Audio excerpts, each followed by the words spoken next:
Welcome to Waypoint Real Talk, where we discuss real estate and your home. Let's get started with your hosts, Aaron Shishilla and Austin Heinz.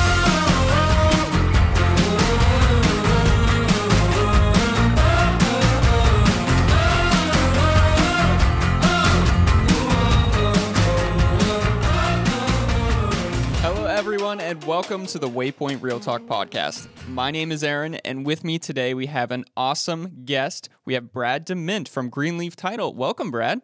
Hey, good to be on here, Aaron. Thanks for inviting me on the show. Yeah, of course. So today you're going to be talking about some personal development stuff, things that are going to help agents and anyone in their life excel in their career. So can you kind of give an introduction to what we're going to talk about and your background? Yeah, so my name is Brad DeMint. I'm 20 years old, actually, which is a funny thing to throw out there at the beginning. And it's, I grew up in the business. My dad actually owns the title company that I work for. So my whole entire life, I've been really just, learning personal development and just constantly fueling my brain. And I have a podcast called How to Win with Brad DeMint. I love it. I'm on a mission to inspire millions of people and just, change the world every single day. So you do this for real estate agents within the title company, is that correct? Yeah, so, the title insurance is my main thing that I do. I'm a title guy, right? Mm-hmm. And building relationships. I love what I do. I just go out there and meet people. I'm the account executive for GreenLeaf Title. And the podcast is really for anyone. It's called How to Win with Brad DeMint. And, I really love just sharing things that I've learned that have helped me win along the way and along my journey to try to help as many people win that I come across. Awesome. So I know we have some great bullet points here and how to get started in real estate. People get started, they think, it might be easy, or the first 6 months is really, really tough. They're just trying to get their first sale. But the first bullet point you have here that you want to mention to these people is thinking bigger. So what do you mean by thinking bigger? I mean, I guess they're just trying to get their first sale, right? Or they're just trying to get their first career. Yeah. I think that a lot of people think small. Even if you're thinking bigger, a lot of people think small. And you got to realize that we have so much things to do in life, right? And I read a book called The Magic of Thinking Big when I was younger. I was 18 when I read this book. And it really talks about just thinking big.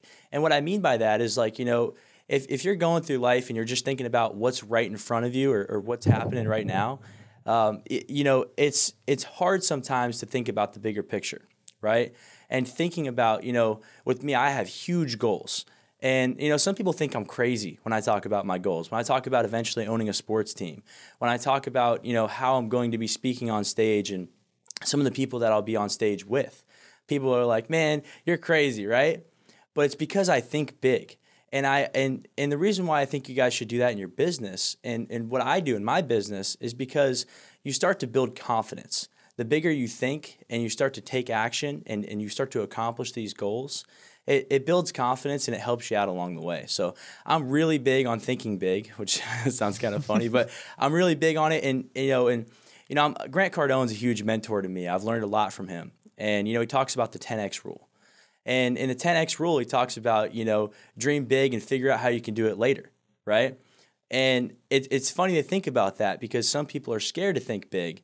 But if you think really big and you start to take action and hit these goals, you'll actually accomplish more than you would if you set a small goal just because, that's what you're going for. And I do want to talk about a little bit. Sometimes you do want to set small goals, but, thinking big is really important in life.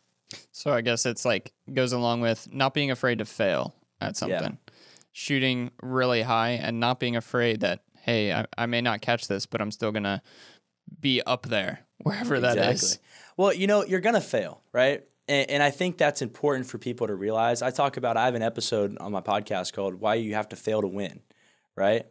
And the reason why I talk about that is because, at some point in your life, you're going to fail at something, right? If you're just starting out your new career, you just get your real estate license, you're not going to be closing as many deals as the top producer right away. Now, you might, but in reality, you're probably not. And you're probably going to, it's going to be a lot of learning curves, and you're going to go through and you're going to fail a lot.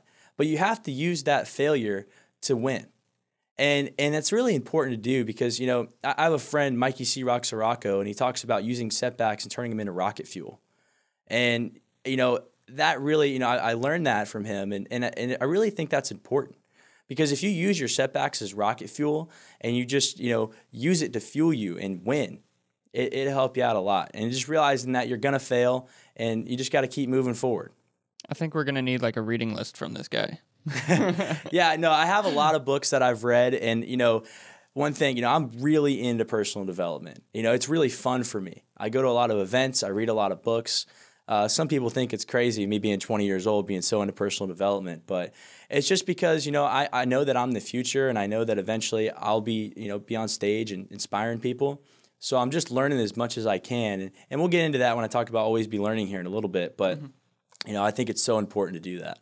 Okay, so then now your next one is not being afraid to ask for what you want. Yeah. So can you elaborate a little bit what you mean there?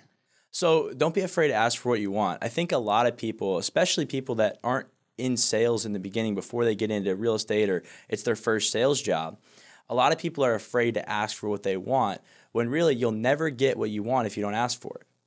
So I learned that when I first started in sales. I used to sell Cutco kitchen knives when I was 17. If you guys know what that is, a lot of people listening, they're probably like, oh, I used to do that or something. We had a guest on Hill, and that was his first career selling Cutco. It was my first job too. Yeah. And that's when I realized I was really good at sales. But what I realized when I first started was that like I was always never afraid to ask for the sale. I wasn't afraid to, you know, ask the person to do business with me. And I think that no matter what job you're in, now you're in sales no matter what you do. You know, even if you guys aren't in sales, you're in sales, right? But, you know, I started to realize that you're never going to get what you want if you don't ask for it. So, you know, and I'll talk to a lot of customers sometimes that are in real estate or in the mortgage business. And, you know, sometimes they'll always tell me, they're like, man, you're never afraid to just ask to do business. And like, and I like that, you know, and I'm very grateful my job in the title business. I mean, you know, I'm basically selling to salespeople, you know, which is really fun for me because a lot of people appreciate it when I follow up and do certain things. And, you know, it's cool. It's kind of not even that much of a sales job. You know, it's really just if you like me and do business with me, that's how sales works too. But I'm never afraid to ask somebody to do business with me. And I think that if people do that in their life, it'll help you out a lot, you know. And I talk about one of my mentors, Brad Lee. He's a really great guy if you guys don't know him. You know, he was talking about you can't be afraid to ask for a sale that you weren't going to get anyways, right? And, you know, he talked about that, and I was thinking about that. Like, you didn't have the sale anyway, so why are you afraid to ask for it? And so that was just something, and that can do with anything, even if it's not in sales. If you're afraid to ask a girl out or something, just, you know, just ask for it, right? Just because you miss 100% of the shots you don't take. And I think that's so important to just ask for whatever you want, and you'll never get it if you don't ask for it. Isn't there like a formula for real estate, like the amount of door knocking you need to do or calls you need to do until you actually get a sale? Yeah. You know, I don't know the exact number off the top of my head, but you're going to get a lot of no's in sales, in business. I mean, you're always going to get no's, right? And I think that that's what scares people away. A lot of people don't like rejection. And in sales, you have to have that tough skin of people are going to tell you no. But then it gets to a point where sometimes you like it when somebody tells you no. You like when you get an objection you have to overcome. So, you know, it's almost like a game, right? And I think that a lot of people take life so seriously and they don't have fun with what they're doing. You know, I really have fun with what I do, you know, and that's why I'm more passionate about what I do every single day. So when I get an objection, sometimes I'll smile because then I just have to figure out, it's like a game, you know, it's like a puzzle you're trying to solve. And that's the way that I look at it. So Kevin Hart went on Joe Rogan's podcast, and they talk about how life and everything you do is just a game. Everything is just talking about reaching the next level. So you start a family, and that's the next level. You get a promotion, that's the next level. And each one along the way, there's going to be new challenges, like a new boss that you're going to encounter along the way that you're going to have to beat. So I guess thinking about life that way just makes it a lot more easier to handle. It's like a game, you know, and have fun. A lot of people play games to have fun, right?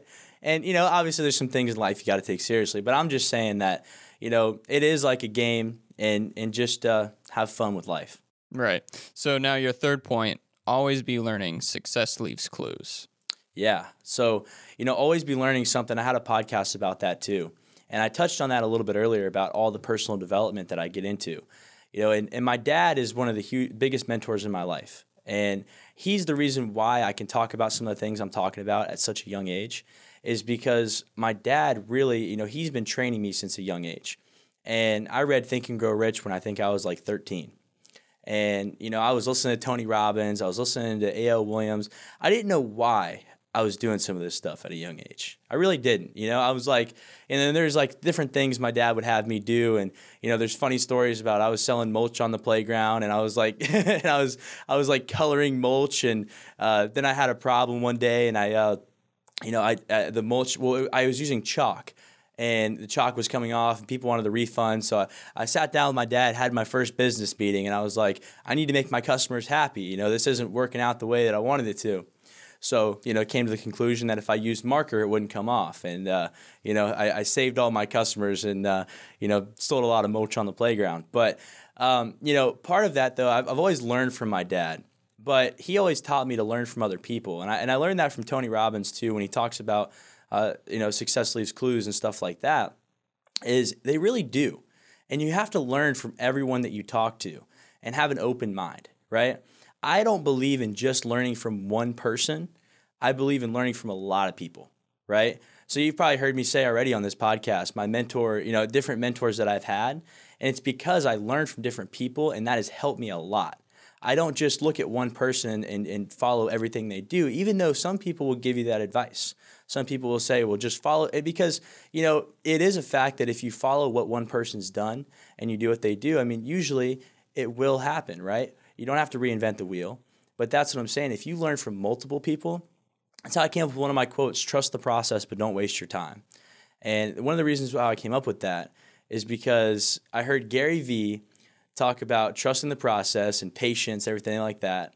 And then Grant Cardone was like, don't waste your time, man. You don't got a lot of time. You don't have a lot of time. And I'm like, all right, there's got to be like a balance in between those, right? You got to trust the process, but you can't waste your time. And I thought about that. I was like, trust the process, but don't waste your time. And if I were to just listen to Gary Vee, and, he's just talking about trust the process and patience, but I didn't realize that you don't have a lot of time, focus on what you're spending your time on. Trust the process, but don't waste your time. And it's because I have that, it's like a perspective change, right? I'm like learning from different people. I don't just learn from one person. And I can learn the same thing from a millionaire. I can learn some other things from a homeless person, right? So, it's an interesting way to look at life, is that you can learn something from everyone you talk to. Now, it could be you can learn what not to do, but you can learn something from every single person you have a conversation with. And that was something that I learned at an early age, and I live my life that way, to just always be learning. Always, I have a goal to learn something new every single day. And it could be something that might not even, I don't know why I'm learning it, I know all this sports stuff that I don't know why I know, but, always learn something new every single day. So learning or taking in what you learn, and then you have a vision board. Yes. So how do you set your goals, or how do you set your visions for the future? So I'm glad you mentioned the vision board, and I have it right next to my desk. I look at it every single day. And what I have on my vision board is I have a lot of my big goals and my small goals. And, I wanted to talk about that a little bit earlier. I can go into that now. Is you want to balance it between the small goals and the big goals. I talked earlier about thinking bigger, right? And if you look at my vision board, I have pictures of a Rolls Royce that I want to drive, a yacht, different things like that. I have owning a sports team, things like that some people, the average person, looks at that and they're like, dude, you're crazy, right? But you got to be a little crazy to accomplish the things you want to accomplish. But then I also have smaller things like, become the top producer at my company, which it's already happening, which is great. I love it. It's really cool. If you guys don't have a vision board, when you start to accomplish things on your vision board, it's a really cool feeling. But I have places that I want to travel. And I'm traveling in February. I've never been to Vegas. I know that's the cool thing. It's not like that hard of a thing to do, but I have on my vision board, like, go to Vegas, right? And I have some different small things, because you have to add up the small wins, because there's a thing that I learned and there's the science of achievement and the art of fulfillment, right? And if you just focus on the science of achievement, just achieving all the time, you're going to burn yourself out if there's no fulfillment. But if you just focused on being fulfilled all the time, you're not going to achieve anything. So when I put those, there's like a balance in between it, of the art of fulfillment and the science of achievement. So you have to, have fun, like I was talking about earlier, and you have to achieve things. So if you're just setting these huge goals, and that's why a lot of people will tell you not to think bigger. Oh, well, let's start here, start with this small goal. The reason why they say that is because if you only have big goals and you're not accomplishing anything, I personally believe that it will wear you down a little bit. You're going to be like, man, I feel like I'm going to accomplish this, but I'm not. But I think that if you start, like, if you add these small wins and you go up there and you're like, okay, well, I want to do this. I want to make this certain amount of calls this day. And then when you do it, you get really, you're like, hey, I did that. That feels good, because it builds your confidence. So I think that adding the small wins and then adding it up, then you get to the bigger wins and it just keeps going. But that's why on my vision board and goal setting, that's how I accomplish those things, is that I have the small wins that add up to the even bigger wins, and then you just end up winning even bigger. I have another quote. It's called win the day, win the month, win the year, win your life, and then you'll do a lot more than win. Because, I talk a lot about winning. My podcast is about winning. We talk about winning here on this show today, and a lot of people, when they talk to me, I talk about winning. But the reason why you want to win is because then life is about more than winning. Life's more about just you. And that's something that I'm very passionate about. I love to help other people. That's what I'm on a mission to do. And, that's why I love what I do, because I help people every single day. But, when you win, life becomes more about winning. And if you listen to this right now, think about that a little bit. I thought about that one day, and I'm like, once you win, life's more about winning, and that changed my perspective on a lot of things. So, talking about setting the small goals and the big goals, the small wins add up. That was your, I guess, third to last point, right? And then you have trust the process, don't waste your time. Do you want to backtrack a little bit and talk about how that ties into setting your small goals and ending up with your big goals? Yeah. So trust the process, but don't waste your time. When I came up with that, I was in a spot where I felt like I was wasting my time, right? Mm-hmm. It was before I got into the title business. I was actually a store manager. I was running the sales team at a phone store. And, I was very comfortable. And I was making money. I'm running the sales team. I was 19 years old. And, I did a lot of things, but I wasn't really passionate about what I was doing. And I knew that wasn't where I wanted to be. I knew that wasn't what I wanted to do. And even though I was more successful than some people around me, I really wasn't successful. And, I realized that, and I'm like, I feel like I'm wasting my time. I feel like I'm sitting here going to work every day and I'm not loving what I do. And so I'm like thinking, trust the process though, like I'll get where I want.